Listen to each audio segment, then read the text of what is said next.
You know, when I was a kid growing up in the 60s, our parents, our teachers, church leaders, Little League coaches, and Boy Scout leaders, they all taught us the same thing. Never lie, you never cheat, and you never steal. But it seems those kind of rules today are only for suckers. But even given the lower standards of 2026, it's still unfathomable to me and a lot of people I know, the amount of open, brazen corruption and the outright stealing going on in Washington today. First, there's this months-long pattern of billions of dollars in trades in oil stocks and in prediction markets. Trades often made with up to 98% win rates that are made minutes before the president's repeated announcements that peace deals with Iran are at hand. Promises that never turn out to be quite true. But they are literally using our men and women in the U.S. military to support a pump and dump scheme for insider oil trading and betting on this war.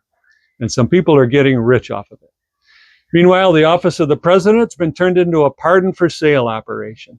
They're putting violent criminals, crypto drug lords, corrupt politicians of both parties who've been tried and convicted in our courts back onto our streets, many of whom bought their freedom with big donations or investments.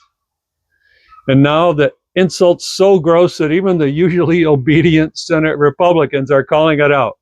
The $1.8 billion special fund run by Todd Blanche at the Department of Justice, accountable to no one other than the president's hand-picked stooges to pay off people who are already tried and convicted of crimes, including violent crimes. So yeah, not only did they get pardoned, but now the people who beat and assaulted police officers on January 6th, they're going to be eligible to get paid for their inconvenience too. God dang it. My mother would be so pissed, and so would yours. But what's it all mean for me and you when it looks like all of Washington is for sale and our Department of Justice is no longer enforcing the law? Are you better off than you were 2 years ago? Well, if you're a corrupt politician, a kingpin drug dealer, a Capitol rioter, or an oil trader, I guess the answer might be yes. But for the rest of us, the answer is hell no. But somehow they can find billions to build a ballroom and triumphal arches and pay off their friends and spend more than $50 billion of our tax money on a war without a mission and with no clear end. But meanwhile, you and I have already paid more than $45 billion.